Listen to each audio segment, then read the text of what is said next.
Bienvenidos, queridos hermanos y amigos, una vez más a nuestro Instituto Bíblico Internacional La Gracia. Qué placer tan grande es estar con usted para que estudiemos juntos la palabra de nuestro Señor. Sea bienvenido a este ministerio que tiene como propósito único estudiar la palabra de Dios para que juntos vayamos creciendo en el conocimiento de nuestro Señor Jesucristo. Que juntos vayamos creciendo en la gracia de nuestro Salvador y Señor Jesucristo. Un abrazo para usted y una vez más, qué gozo es estar juntos para meditar y para aprender de la palabra de nuestro Salvador. Vamos ahora a estudiar un tema muy importante: cómo conocer y hacer la voluntad de Dios. ¿Cómo podemos nosotros conocer y hacer la voluntad de Dios? Es una pregunta que muchos creyentes se hacen.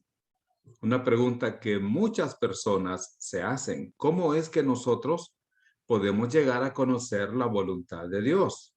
Pero también, ¿cómo es que podemos llegar a hacer la voluntad de Dios? Vamos a orar antes de iniciar con este tema. Bendito Señor, muchas gracias te damos porque de nuevo nos reunimos a través de esta plataforma para estudiar tu palabra. Muchas gracias te damos, Señor, porque tenemos en las Sagradas Escrituras todo lo que nosotros necesitamos para vivir la vida cristiana. Tenemos todo lo que necesitamos para ser salvos. Tenemos todo lo que tú has querido decirnos y sabemos, Señor, que tu palabra es verdad. Gracias te damos y permítenos aprender este día cómo conocer y hacer tu voluntad. Te lo pedimos en el nombre de Jesús, nuestro Salvador. Amén. Muy bien, vamos a entrar de lleno a este estudio, cómo conocer y hacer la voluntad de Dios. Vamos a comenzar viendo una promesa que encontramos en el libro de Proverbios capítulo 3 y el versículo 5 que dice: fíate de Jehová de todo tu corazón. Aquí hay un verbo muy importante. Fíate es el verbo. Este verbo quiere decir confiar. Debemos confiar, pero ¿en quién debemos confiar? Dice, fíate de Jehová. Tenemos que confiar en el Señor. ¿Y cómo tenemos que confiar en el Señor? De todo tu corazón. Tenemos otro verbo importante. Y no te apoyes en tu propia prudencia. Aquí tenemos un verbo en un sentido negativo. No te apoyes. ¿Quiere decir esto? No confíes en ti mismo, no confíes en tus recursos, no te apoyes en tu propia prudencia. Entonces, el primer verbo es confía. El segundo verbo es no te apoyes. Sabemos que debemos confiar en el Señor con todo nuestro corazón y no confiar en nosotros mismos. Dice el versículo 6, reconócelo en todos tus caminos. Esto significa involucrar al Señor en todas las cosas que nosotros hacemos, en cada decisión que nosotros tomamos. El tercer verbo entonces es reconócelo. Tenemos que reconocer al Señor Jesús. Y luego tenemos otro verbo, es el verbo enderezar, es Él enderezará tus veredas.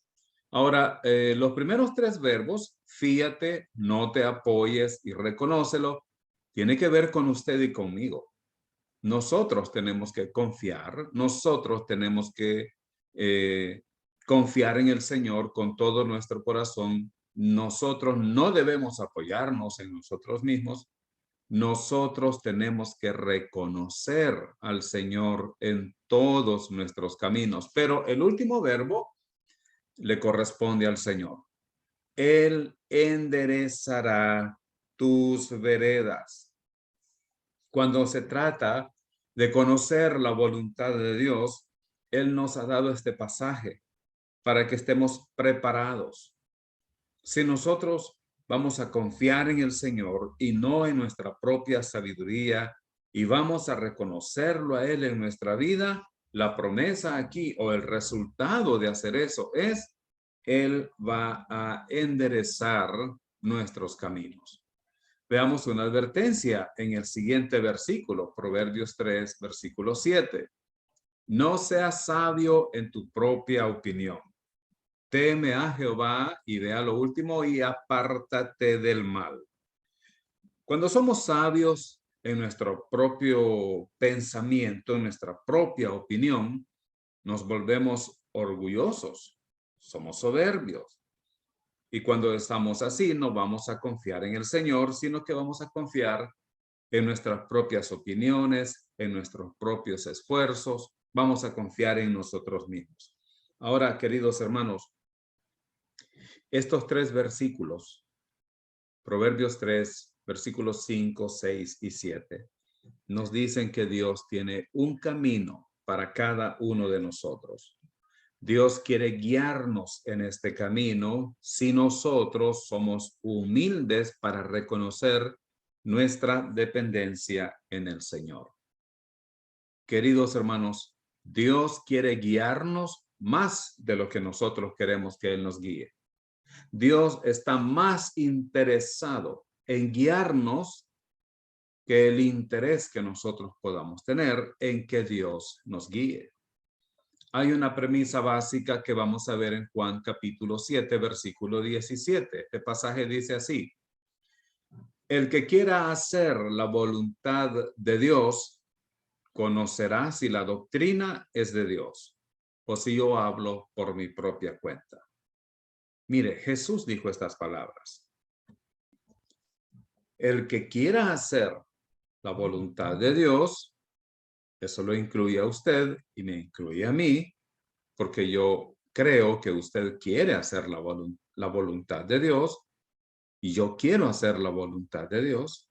Entonces el pasaje dice, el que quiera hacer la voluntad de Dios, conocerá si la doctrina es de Dios o si yo hablo por mi propia cuenta. Entonces vamos a ver que este pasaje o en esta premisa hay cuatro partes involucradas. En primer lugar, Dios tiene una voluntad o plan. Dice, el que quiera hacer la voluntad de Dios, está hablando de su voluntad. Dios tiene un plan para tu vida. Es un plan personal. Dios tiene un plan para cada uno de nosotros. Dios quiere hacer algo con nuestra vida. Entonces, entendemos que Dios tiene un plan o voluntad. El plan que Dios tiene para usted es diferente del que tiene para mí.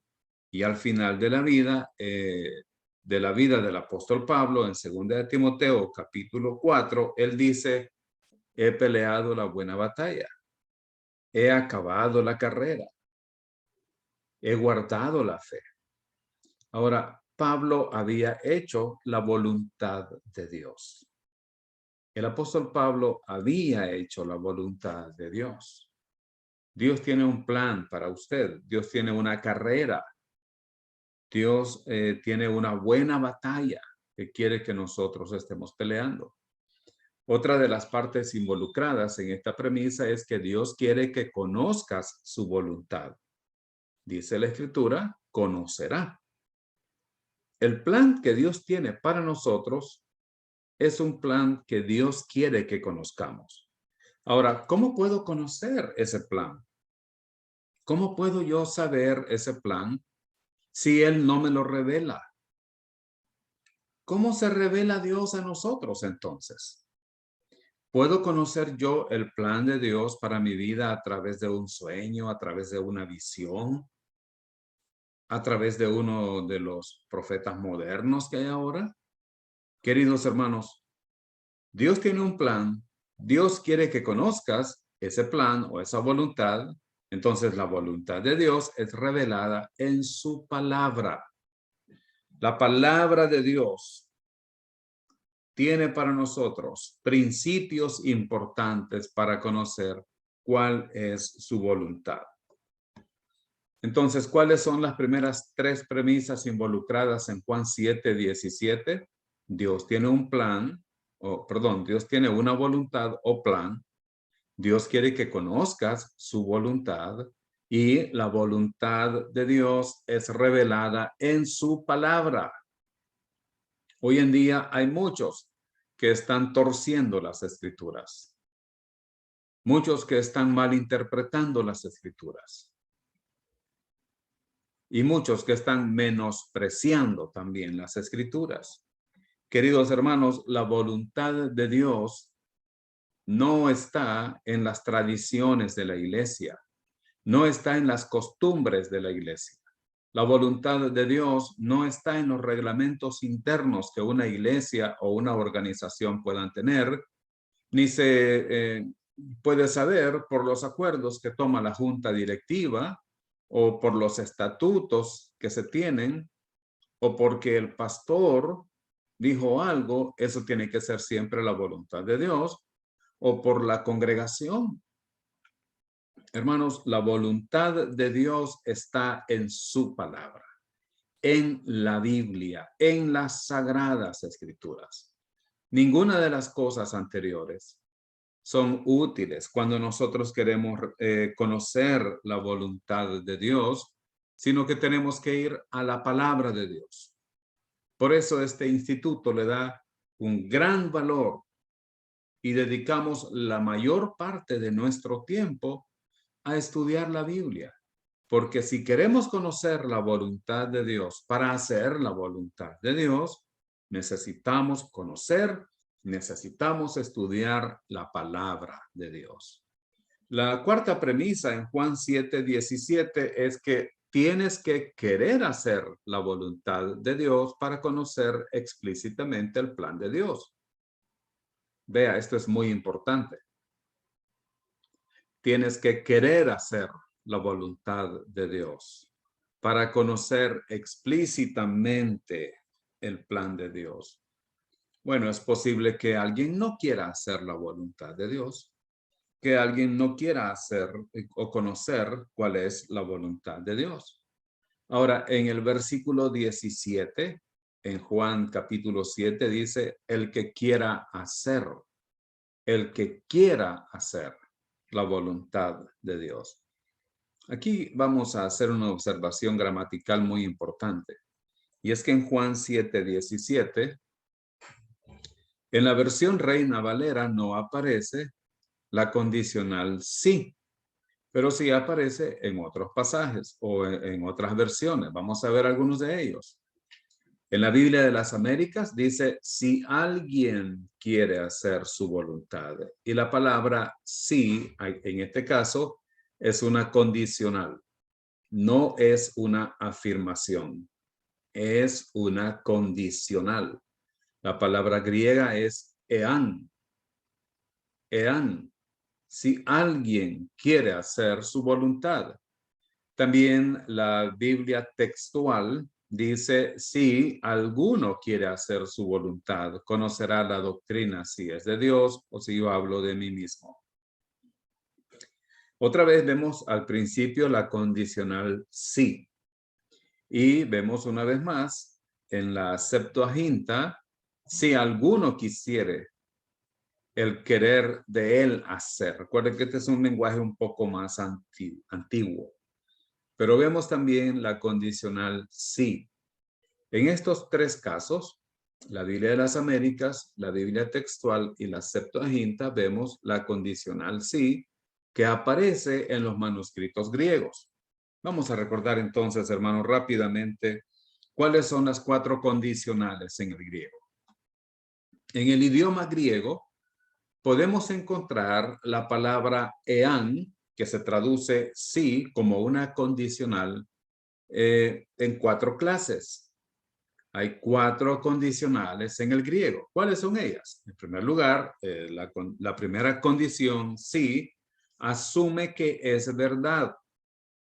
En algunos casos, la condicional sí está asumiendo que es verdad. Por ejemplo, en Mateo capítulo 4, versículo 3, Satanás dice, si eres hijo de Dios, di que estas piedras se conviertan en pan. ¿Sabe que algunas otras versiones traducen esto como, ya que eres hijo de Dios? Satanás no desconocía quién era Jesús. Él sabía que él era el Hijo de Dios. Los demonios conocían a Jesús y decían, yo sé quién eres, el Santo de Israel. Entonces, en la primera condición del griego, la condicional sí está afirmando algo. La segunda condición de sí asume que es falso. Es lo contrario a la primera condición. Por ejemplo, el apóstol Pablo escribe en Romanos 4:2, si Abraham fue justificado por las obras, él dice, tiene de qué gloriarse, pero no para con Dios. En este caso, la condicional sí no está asumiendo algo que algo es cierto, sino todo lo contrario, asume que es falso. Sabemos que Abraham no fue justificado por las obras. La tercera condicional del griego es sí, quizás haga algo o quizás no lo haga, como el caso que estamos viendo en Juan 7:17.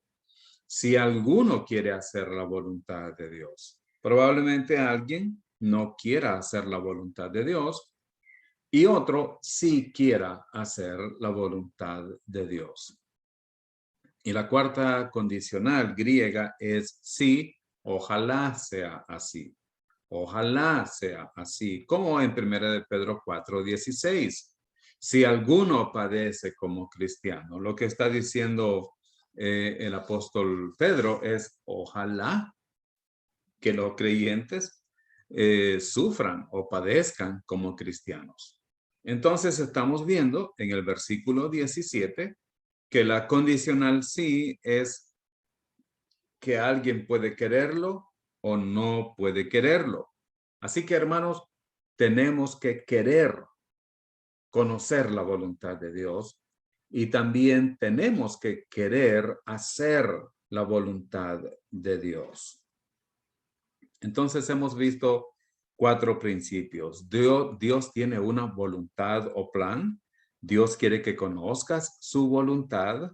La voluntad de Dios la encontramos en su palabra y es necesario que nosotros queramos hacer la voluntad de Dios. Veamos un principio básico, entonces. Comienza siempre con lo que las escrituras enseñan que es decididamente la voluntad de Dios para ti. Esto es importante que lo recordemos, hermanos, porque hay muchas cosas en la voluntad de Dios que la Biblia no nos dice. La Biblia no nos dice muchas cosas, pero comencemos siempre con lo que las escrituras enseñan que es decididamente o definitivamente la voluntad de Dios para nuestras vidas. Ahora, hermanos, recordemos que la voluntad de Dios no va a ir en contra de la palabra de Dios. Así que cuando nosotros queremos conocer la voluntad de Dios, debemos ir a su palabra. Y ahí vamos a conocer detalles que probablemente no sabemos. Recuerden, queridos hermanos, la voluntad de Dios se encuentra en la palabra de Dios.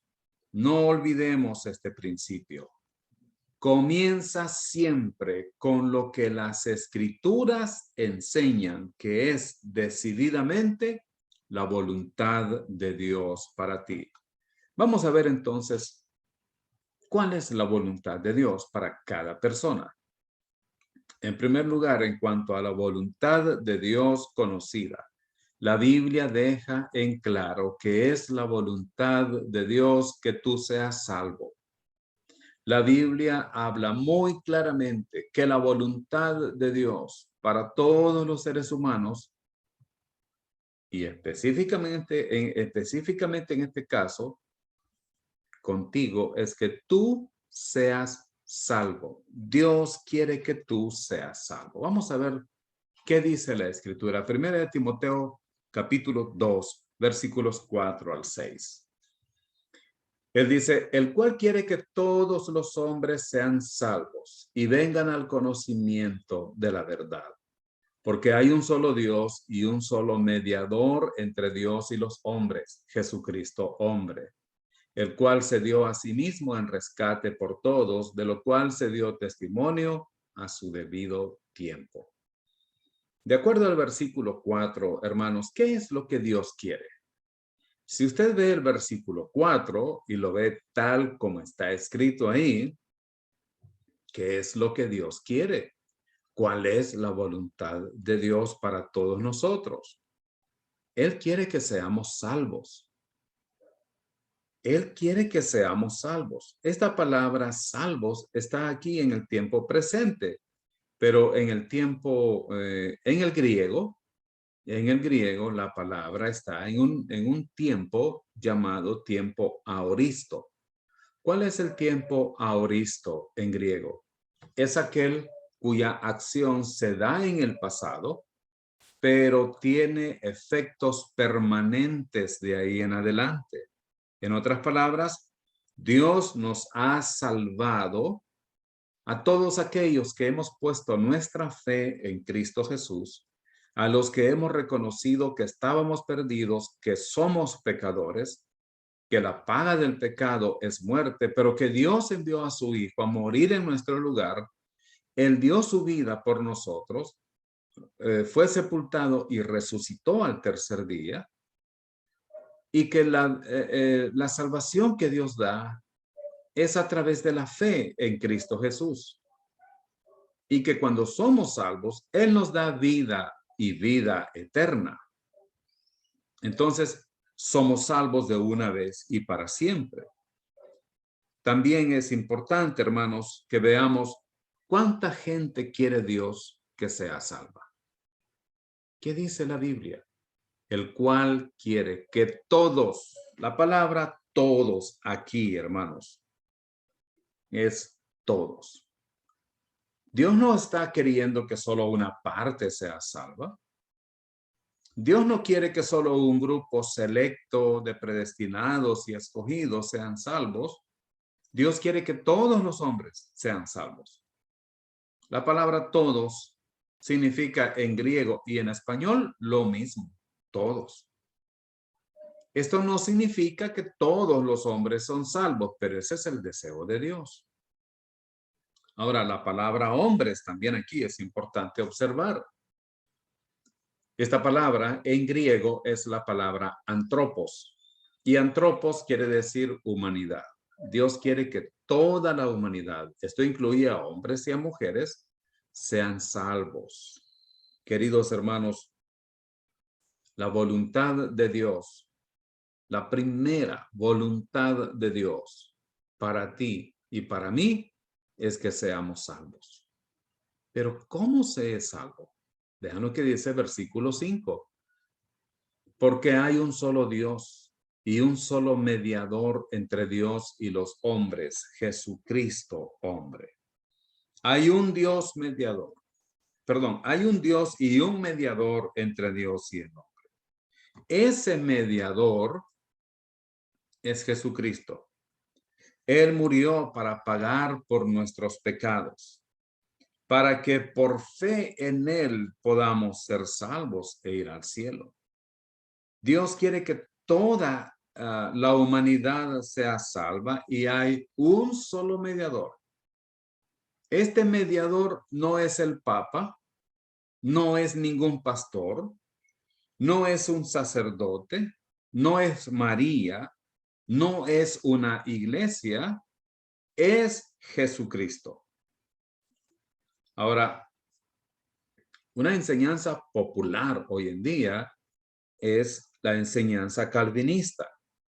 ¿Los calvinistas creen que Dios quiere que todos los hombres sean salvos? ¿O ellos creen que solo un grupo será salvo? ¿Pero qué dice la Biblia? ¿Qué dice la Escritura? Dios quiere que todos los hombres sean salvos. También dice la Biblia en 2 de Pedro 3:9, el Señor no retarda su promesa según algunos la tienen por tardanza, sino que es paciente para con nosotros, no queriendo que ninguno perezca, sino que todos procedan al arrepentimiento. Vemos que este versículo dice que Dios no quiere que nadie perezca. Él dice no queriendo que ninguno perezca. ¿Qué significa ninguno? Pues ninguno. Ninguno significa ninguno. Pero Él quiere que todos procedan al arrepentimiento. Cuando el apóstol Pedro dice que ninguno perezca, esa palabra perecer significa que vaya a la condenación eterna, al infierno. No, eso no es lo que Dios quiere. Dios desea que todos procedan al arrepentimiento. La palabra arrepentimiento acá, hermanos, no se refiere a sentir tristeza. No significa sentir una profunda tristeza o tener un dolor muy grande por el pecado. La palabra arrepentimiento no se refiere a una emoción, se refiere a una manera de pensar. Arrepentimiento en griego es la palabra metanoia, que significa cambiar de pensamiento o cambiar la manera de pensar. ¿Cuál es el cambio que debe haber? Es un cambio acerca de la obra perfecta de Cristo. Este arrepentimiento es acerca de Cristo. Dios quiere que nosotros cambiemos nuestra mentalidad, sabiendo que nunca podremos ser salvos por medio de nuestras obras. Dios quiere que la gente crea en Cristo Jesús y en su resurrección, en lugar de estar confiando en sus buenas obras. Ahora, entonces, la primera cosa que Dios quiere que nosotros sepamos acerca de su voluntad es que Él quiere que todos los hombres sean salvos. Para eso Él ha provisto a Jesucristo, quien pagó nuestros pecados en la cruz. Dios no quiere que ninguno perezca. En cambio, Él quiere que todos procedan al arrepentimiento. Hermanos, antes de querer hacer la voluntad de Dios, tenemos que saber que Él quiere que seamos salvos. Si tú no eres salvo hoy, pues hoy mismo puedes serlo. Simplemente depositando tu fe en el Señor Jesucristo, reconociendo que tú eres pecador, que has ofendido a Dios y que la paga del pecado es muerte, pero que Dios envió a su Hijo. Dice la Escritura que Dios muestra su amor para con nosotros en que siendo aún pecadores, Cristo murió por nosotros. Y que la única forma de ser salvos es a través de la fe en Cristo Jesús. Efesios capítulo 2, versículo 8 dice que por gracia somos salvos por medio de la fe. La palabra gracia quiere decir regalo no merecido. Es la bondad inmerecida de Dios hacia nosotros. Y una vez que nosotros depositamos nuestra fe en Cristo, recibimos vida eterna. Y esa salvación no se pierde jamás. Es segura por los siglos de los siglos, porque Dios nos da vida eterna. Una vez que somos salvos, podemos entonces conocer otro aspecto de la voluntad de Dios que Él deja muy claro en su palabra. La Biblia deja en claro que es la voluntad de Dios que tú seas salvo, pero también que tú seas controlado por el Espíritu Santo. Dios quiere que nosotros como creyentes seamos controlados, dirigidos por el Espíritu Santo. Lo vemos en Efesios capítulo 5, lo vemos en Colosenses capítulo 3, versículo 16. No solamente quiere que seamos salvos, Él también quiere guiar nuestra vida. Él también quiere guiarnos a través de este peregrinaje aquí en la tierra por medio de la dirección del Espíritu Santo. En Efesios capítulo 5, versículos 15 al 18 dice la palabra de Dios. Mirad pues con diligencia cómo andéis, no como necios, sino como sabios, aprovechando bien el tiempo, porque los días son malos. Por tanto, no seáis insensatos, sino entendidos de cuál sea la voluntad del Señor.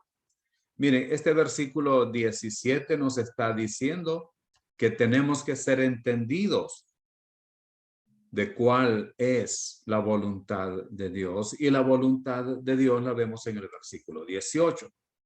No os embriaguéis con vino en lo cual hay disolución, antes bien sed llenos del Espíritu Santo.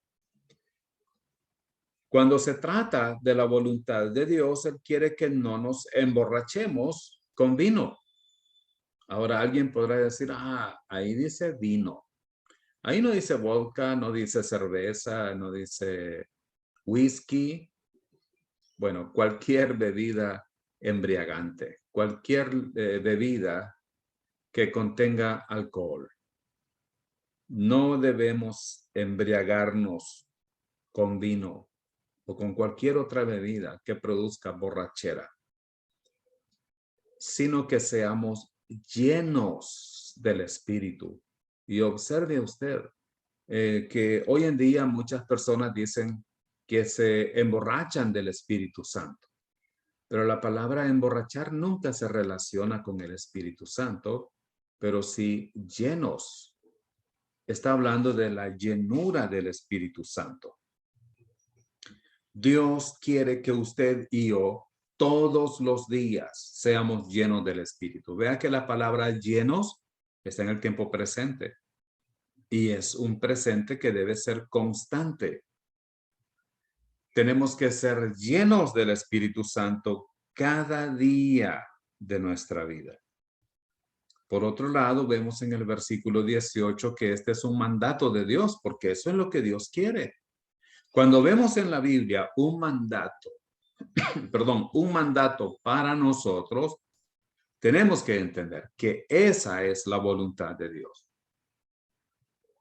Entonces, Dios quiere que usted y yo seamos llenos del Espíritu Santo. Dice la Escritura, sed llenos. Eso es un mandato. Esa es la orden del Señor, que seamos llenos del Espíritu Santo, que controle nuestra vida, que nos dirija constantemente. Entonces, ¿qué vemos? Bueno, que la Biblia deja en claro que es la voluntad de Dios, que tú seas salvo, que tú seas controlado por el Espíritu Santo y que seas santificado, que seas santificado. Dios quiere que cada uno de nosotros, los creyentes, estemos en ese proceso de santificación. Vamos a ver lo que dice la Escritura en Primera de Tesalonicenses capítulo 4, versículos 1 al 8. Por lo demás, hermanos, os rogamos y exhortamos en el Señor Jesús que de la manera que aprendisteis de nosotros cómo os conviene conduciros y agradar a Dios, así abundéis más y más. Porque ya sabéis qué instrucciones os dimos por el Señor Jesús. Pues la voluntad de Dios, observe, la voluntad de Dios es vuestra santificación, que os apartéis de fornicación. ¿Es claro este pasaje? Sí. ¿Cuál es la voluntad de Dios? Es nuestra santificación. Y el versículo 3 dice que os apartéis de fornicación. A esto se refiere a la inmoralidad. Hermanos, el pecado sexual destruye nuestra comunión con Dios, nuestra santificación, nuestro testimonio. La Biblia dice muy claramente que tenemos que apartarnos del pecado sexual. La palabra fornicación en griego es la palabra porneia, de donde se deriva la palabra pornografía. Porneia no solamente significa pornografía, se refiere a toda clase de pecado sexual. Se refiere al pecado sexual antes del matrimonio, también se refiere al adulterio, a la homosexualidad y a cualquier otra desviación sexual que es prohibida por la palabra de Dios. Dios dice que su voluntad para nosotros es que nos apartemos, que nos alejemos del pecado sexual. va a destruir nuestra comunión con Dios, va a destruir nuestro testimonio, va a destruir nuestra familia, va a destruir nuestro ministerio. Entonces tenemos que apartarnos y la escritura está diciendo acá que eso debemos hacerlo constantemente, que debe ser todo el tiempo.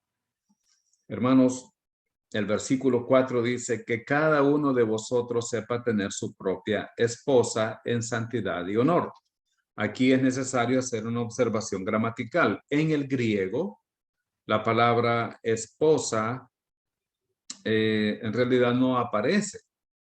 La palabra griega es skeuo, que se refiere a vaso o cuerpo.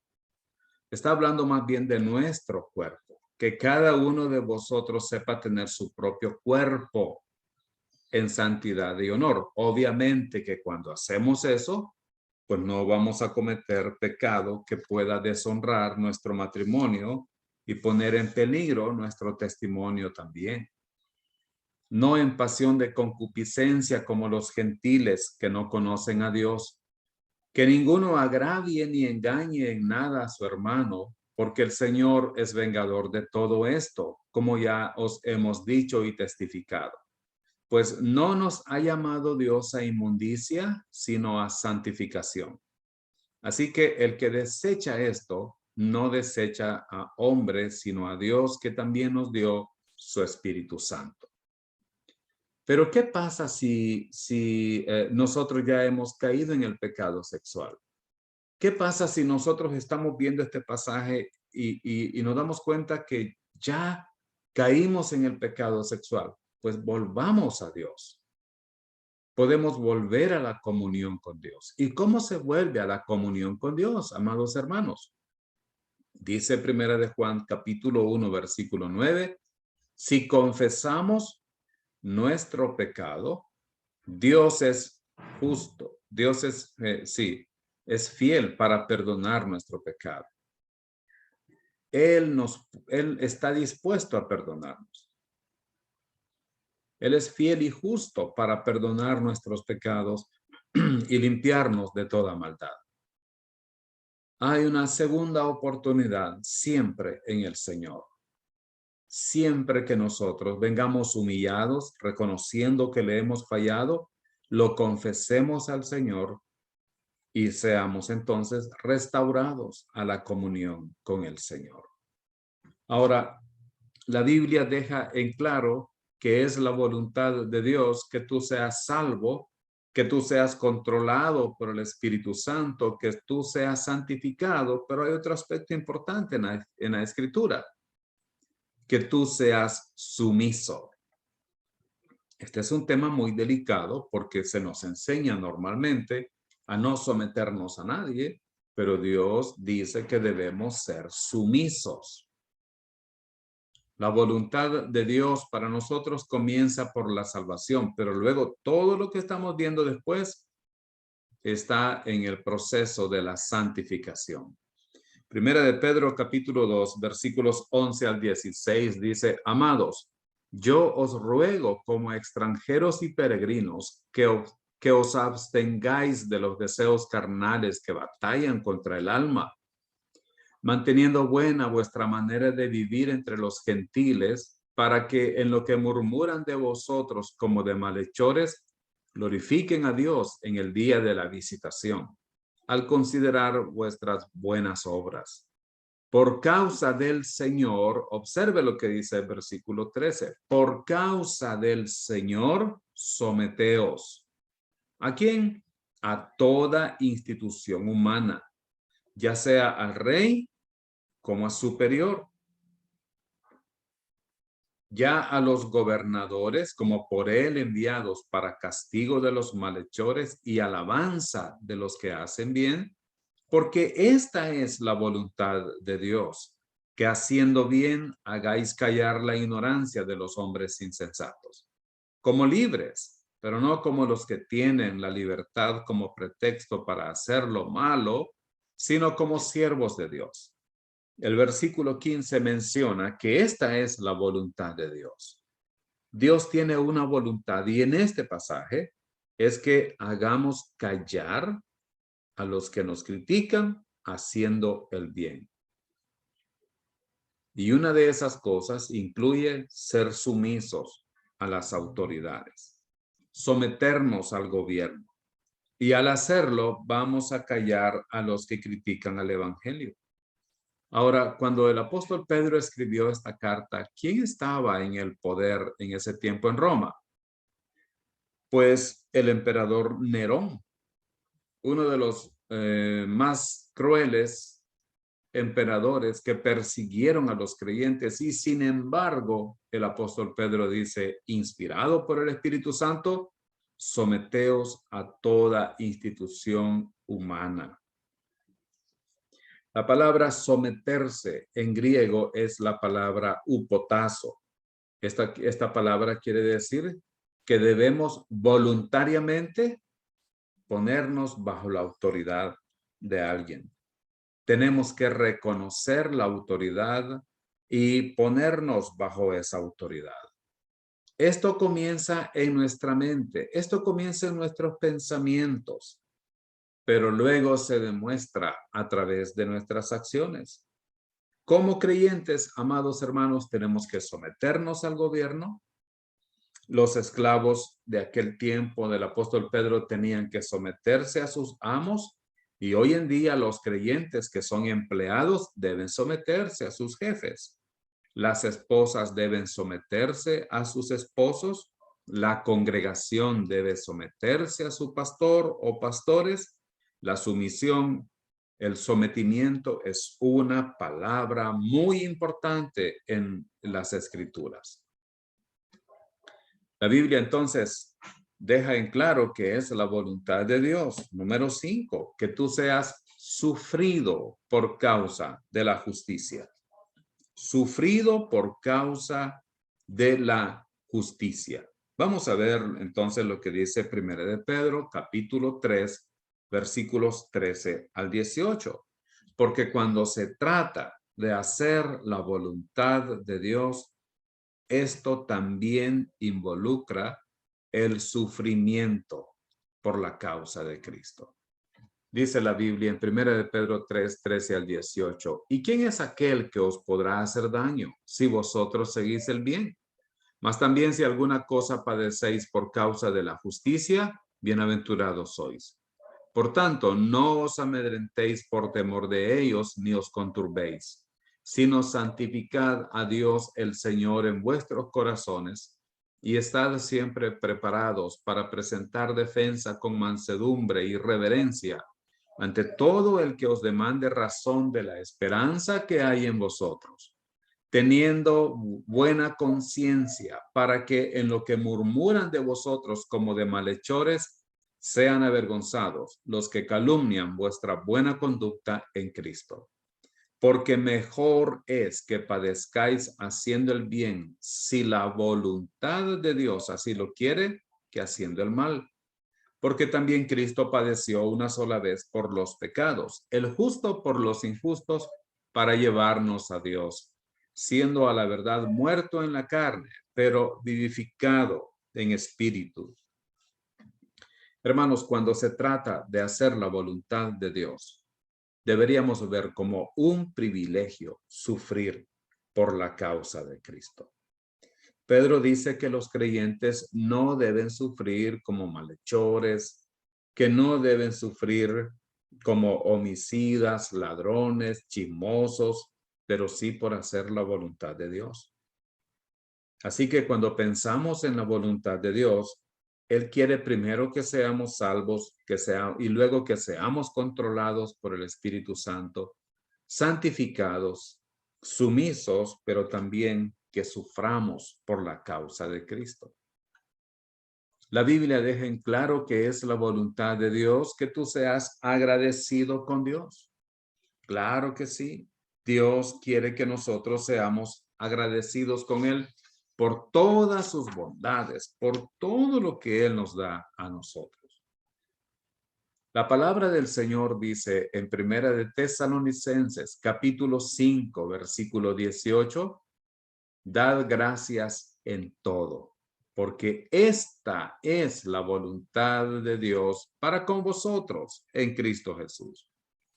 Observe usted que la Biblia no dice dar gracias por todo, porque si alguien nos roba, no vamos a darle gracias a Dios porque nos robó, porque si sufrimos un accidente automovilístico, no vamos a darle gracias a Dios por el accidente. Dice, dar gracias en todo, en medio de todo, en medio de la enfermedad, en medio de la pandemia, en medio de haber perdido el trabajo, en medio quizás de haber perdido a un ser querido. Tenemos que aprender a decir, Señor, te doy gracias en medio de mis dificultades. No decimos, Señor, te doy gracias porque no tengo dificultades, pero en medio de las dificultades, porque esta es tu voluntad. Dios quiere que nosotros seamos agradecidos. Queridos hermanos, estas cosas que hemos visto hasta hoy abarcan la totalidad de nuestra vida cristiana. Comienza por ser salvos y luego sigue con ser controlados por el Espíritu Santo, con ser santificados, con ser sumisos, con ser sufridos por la causa de Cristo y aprender a dar gracias a Dios, aprender a ser agradecidos. Entonces, en cuanto a la voluntad de Dios no conocida, hermanos, hemos visto lo que tiene que ver con la voluntad de Dios conocida en su palabra, pero ¿qué de aquellas cosas que no sabemos? ¿Qué de aquellas cosas que no encontramos en la Biblia? La voluntad de Dios, hermanos, no tiene que ver con cosas triviales como si vamos a la playa o no, comprar una casa o comprar un carro. Esas son cosas de la vida en las que no vamos a ver un mandato específico.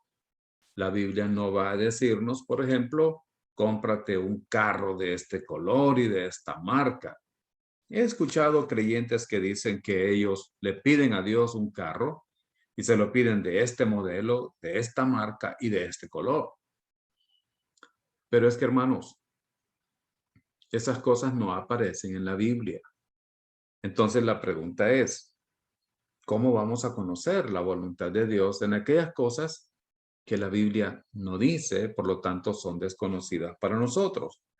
Porque la voluntad de Dios, ya lo vimos, se relaciona con nuestra vida cristiana, con el caminar cristiano, siendo controlados por el Espíritu Santo, siendo santificados, aprendiendo a vivir en una manera que honra al Señor. Entonces, en cuanto a la voluntad de Dios no conocida, en primer lugar, recuerda comenzar siempre con la voluntad de Dios conocida.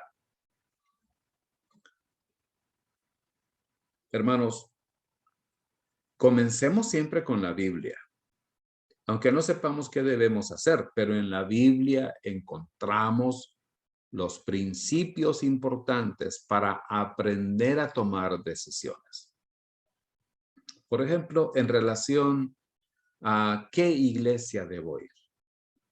Bueno, usted no va a encontrar en la Biblia un pasaje que diga, congrégate en la iglesia bautista. No va a haber un pasaje que diga, congrégate en la iglesia que se llama de esta manera, en la iglesia católica o en cualquier otra iglesia. Pero hermanos, la voluntad de Dios es que no estemos en una iglesia donde hay falsa enseñanza. La palabra de Dios nos enseña que debemos separarnos de la falsa enseñanza. Y para separarnos de la falsa enseñanza, tenemos que salir de ahí. Por ejemplo, ¿está usted en una iglesia donde le enseñan salvación por obras? Eso es falsa enseñanza. Salga de ahí. ¿Está usted en una iglesia donde le enseñan que la salvación es por fe más obras? Eso es falsa enseñanza. ¿Está usted en una iglesia donde le están diciendo que puede perder la salvación a cada rato y por cualquier cosa? La salvación es eterna, nunca se pierde. Si usted está en una iglesia donde le dicen que va a perder su salvación, es falsa enseñanza.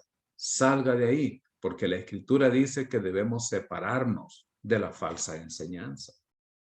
Yo sé que estas cosas son difíciles a veces, porque tenemos nuestras amistades, hemos crecido en una iglesia, pero sí tiene falsa enseñanza, hermanos. hay que recordar que es mejor hacer la voluntad de Dios. Cuando tiene que ver, por ejemplo, con el matrimonio, la Biblia no dice cásate con fulana, ni tampoco Dios le va a hablar en un sueño, en una visión, y le va a decir cásate con este muchacho o con esta muchacha. Pero ¿es la voluntad de Dios que nos casemos con un incrédulo, con una persona no salva? No, esa no es la voluntad de Dios. Aunque la persona sea muy guapa, muy atractiva, la voluntad de Dios es que los creyentes nos casemos con otro creyente o con otra creyente. Es más, ni siquiera deberíamos casarnos con un creyente si este creyente no es un creyente espiritual, no ama al Señor y no quiere hacer la voluntad de Dios. Recuerde que 2 de Corintios nos dice que no nos unamos en yugo desigual. Y no unirnos en yugo desigual involucra no solamente no casarnos con alguien que no comparta nuestra misma fe, sino que incluso no casarnos con alguien que aún teniendo nuestra propia fe, sea un creyente carnal. Eso también será un yugo desigual. Ahora, hay cosas que no están reveladas claramente en la Biblia, pero necesitamos considerar prioridades bíblicas en nuestras decisiones. Dice la Escritura en Mateo 6:33, mas buscad primeramente el reino de Dios y su justicia, y todas estas cosas, todo lo demás que tiene que ver con nuestra vida diaria, os serán añadidas. Debemos considerar, hermanos, las prioridades bíblicas, caminando en el poder del Espíritu Santo, meditando, considerando y obedeciendo la palabra de Dios. Si nosotros somos el tipo de personas a las que se les puede enseñar y guiar y dirigir en la voluntad de Dios. Entonces, ¿dónde vamos a comenzar? Con lo que Dios dice en su palabra, con la voluntad de Dios conocida. Número 2, reconocer la necesidad de considerar en oración cualquier principio o prioridad bíblica que se pueda aplicar. En cuanto a la voluntad de Dios no conocida, aquellas cosas que no sabemos a ciencia cierta, tenemos que orar entonces. Orando para que el Señor nos ayude a tomar decisiones en base a principios bíblicos y en base a prioridades bíblicas. ¿Cuáles son algunos ejemplos de considerar principios bíblicos aplicables? Bueno, ¿con quién me casaré? ¿A qué iglesia iré? ¿Qué ropa vestir? ¿Qué música escuchar? ¿Qué bromas debo hacer o no hacer? ¿Qué testimonio debo dar? Y hay muchas otras áreas de la vida en las que no conocemos exactamente la palabra de Dios. La Biblia, hermanos, no dice todo lo que tiene que ver con nuestra vida, pero nos da principios, nos da prioridades.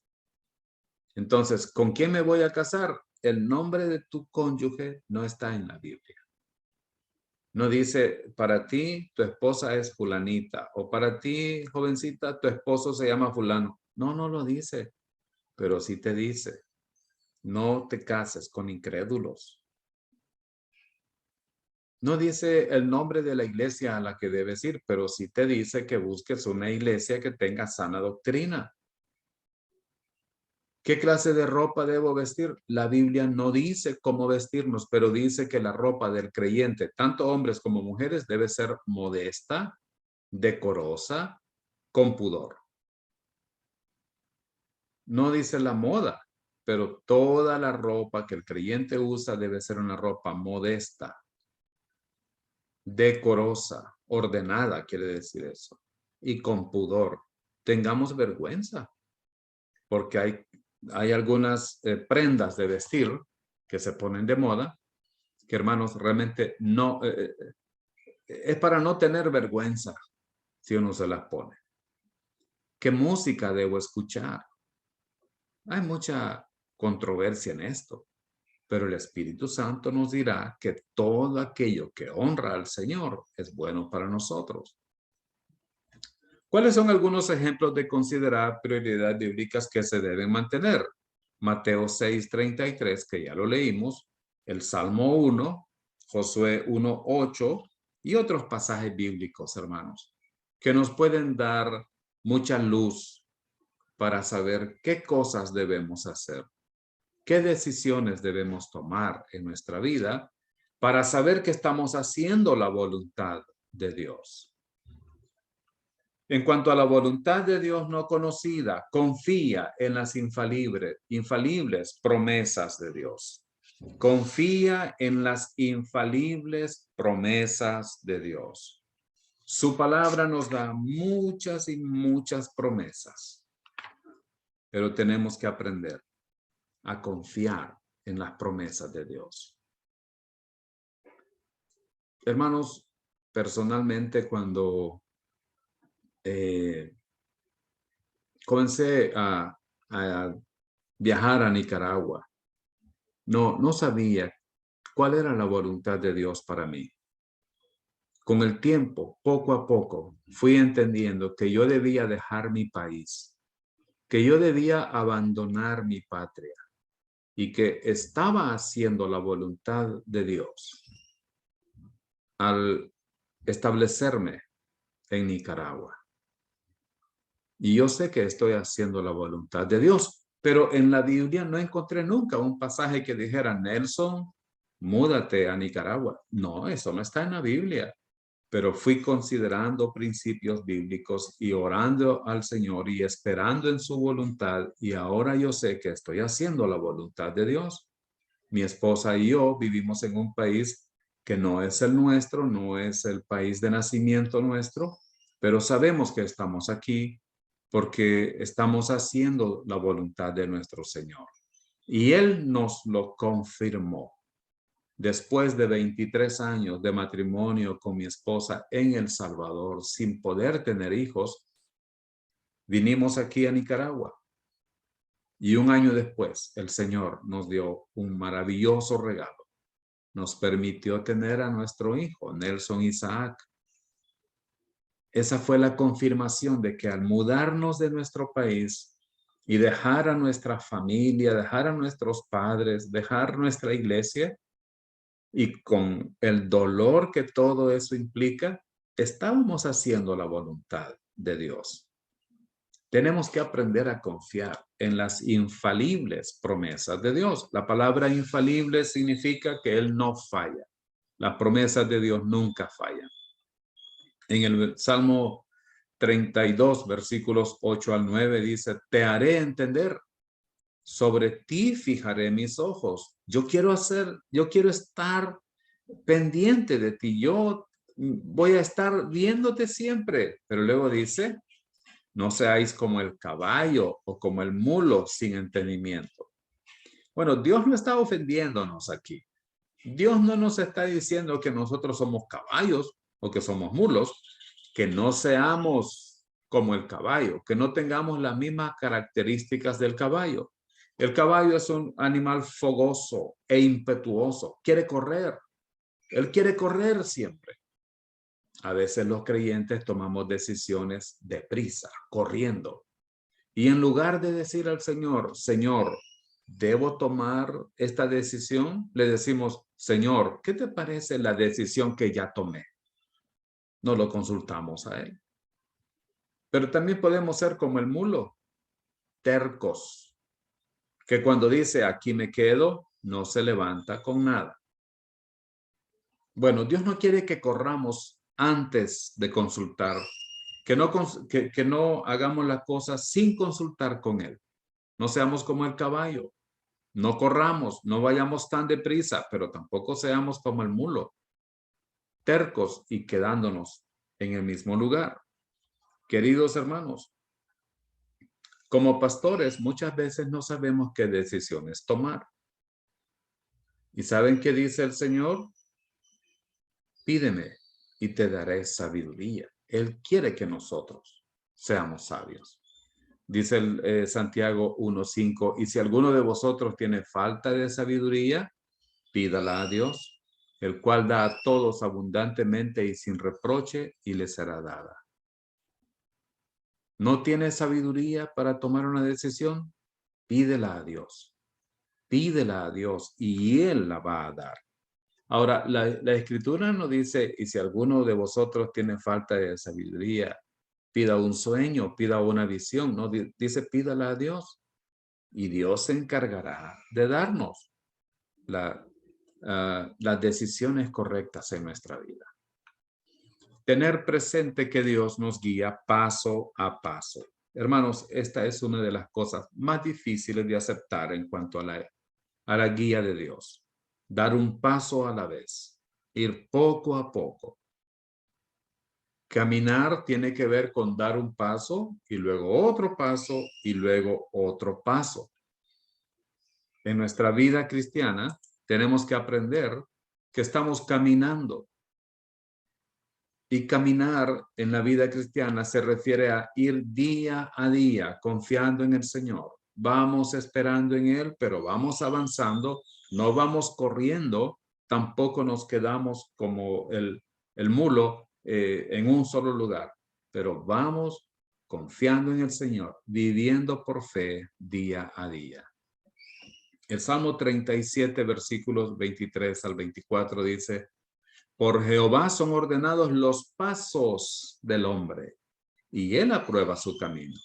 Cuando el hombre cayere, no quedará postrado, porque Jehová sostiene su mano. No es una casualidad que este versículo 23 diga los pasos del hombre, porque Dios inspiró al salmista para que dijera esto, para referirse al plan de Dios para nuestras vidas. Aunque Dios tiene toda nuestra vida ya en un mapa antes del tiempo, Él considera nuestra vida como un caminar. Vamos, paso a paso, dando un paso a la vez. El versículo 24 dice, cuando el hombre cayere, no quedará postrado, porque Jehová sostiene su mano. Y vamos avanzando poco a poco.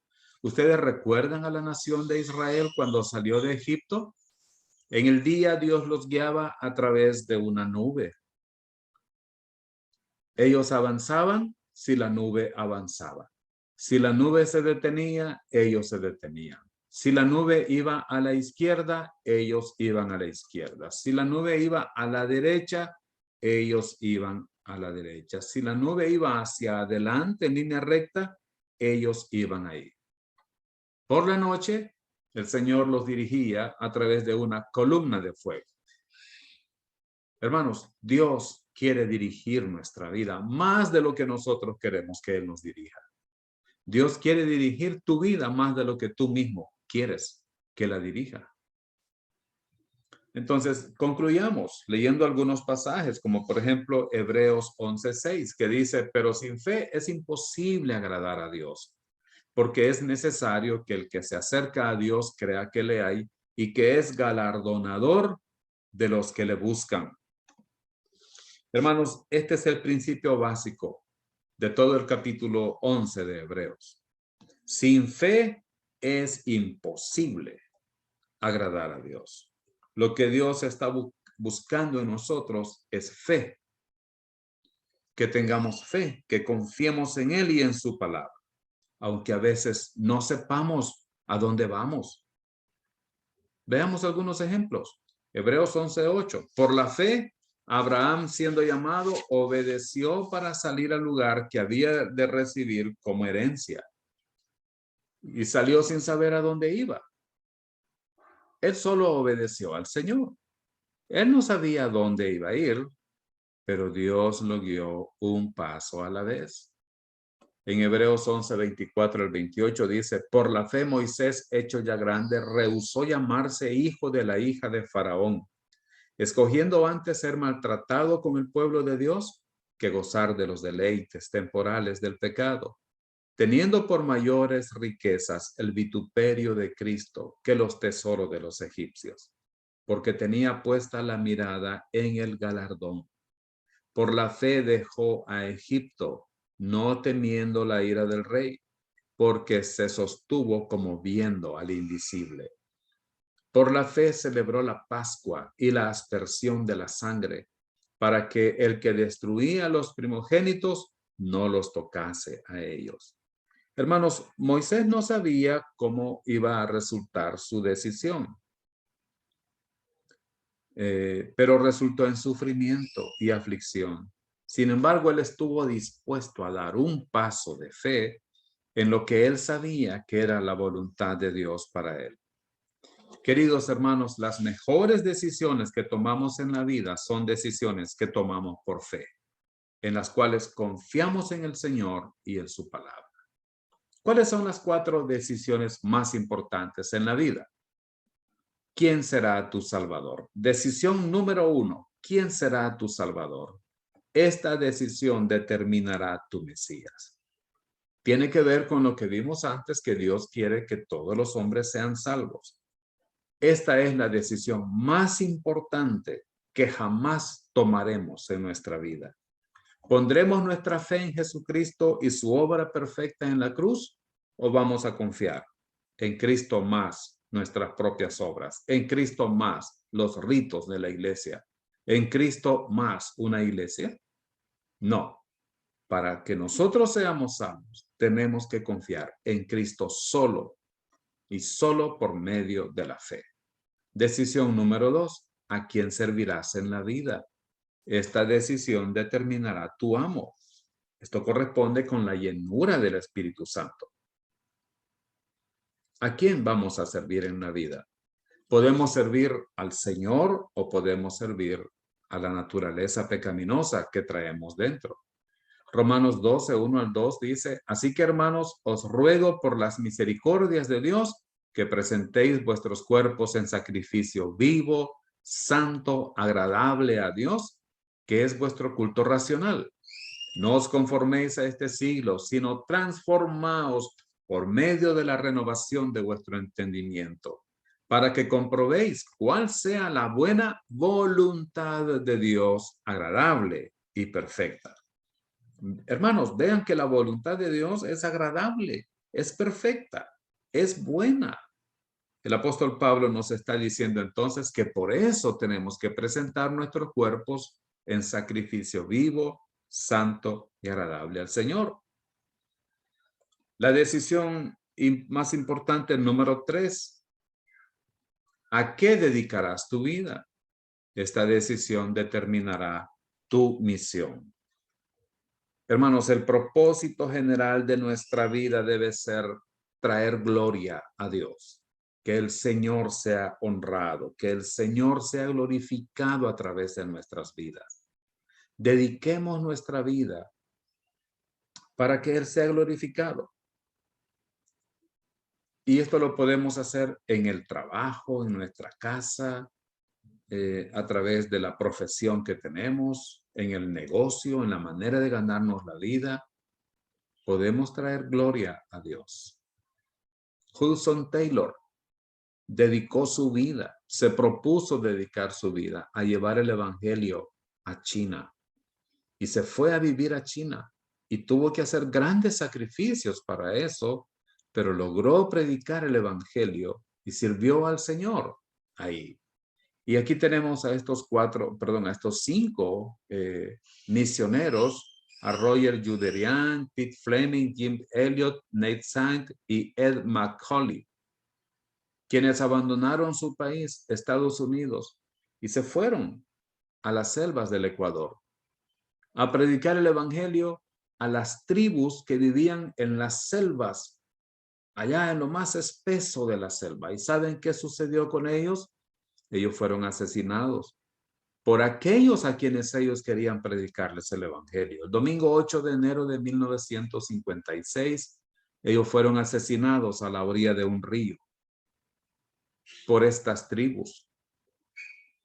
Dedicaron su vida al Señor, pero encontraron la muerte. Pero ¿sabe qué? Las esposas de ellos continuaron la obra. Las esposas de estos misioneros entendieron que sus esposos habían dado su vida por la predicación del evangelio y ellas decidieron seguir en aquella selva y hasta el día de hoy han logrado que muchos de esas tribus sean salvos. Incluso las hijas de algunos de ellos, de algunas de estas hermanas, fueron bautizadas por los pastores de la iglesia y uno de ellos era uno de los que participaron en el asesinato de los misioneros. ¿A qué dedicarás tu vida? Dedícala a la gloria del Señor. Y número 4, ¿quién será tu consorte? Esta decisión determinará tu cónyuge. Y quizás alguien pueda pensar, pero ¿qué importa con quién me caso? Eso no es muy importante. Pues claro que es muy importante. ¿Quién será tu esposa? ¿Quién será tu esposo? Debes pensarlo y orarlo.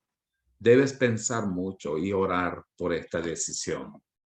Espero que este estudio haya sido de bendición para nosotros y que nosotros aprendamos a través de este pasaje cómo conocer y hacer la voluntad de Dios. Recuerda que la primera voluntad de Dios es que tú seas salvo. El Señor te ama, Dios te ama y envió a su Hijo a morir en la cruz en tu lugar y pagó todos tus pecados. Y Él dijo, consumado es. ¿Qué quiere decir? Todo está hecho para que ahora tú solamente pongas tu fe en Cristo Jesús. Vamos a orar. Padre, muchas gracias porque tu palabra nos enseña cómo conocer tu voluntad, pero también cómo hacerla. Ayúdanos a todos para que este estudio venga a cambiar nuestra manera de vivir, que cambie nuestras actitudes, nuestros pensamientos y que todos, como tus hijos, aprendamos a hacer tu voluntad. Te damos gracias en el nombre de Jesús. Amén. Muchas gracias por haber estado en sintonía de esta enseñanza. Espero que la palabra de Dios haya sido de gran bendición para todos nosotros. Soy el pastor Nelson Hernández, director del Ministerio Instituto Bíblico Internacional La Gracia en Nicaragua, y le agradezco mucho su atención. Que Dios te bendiga.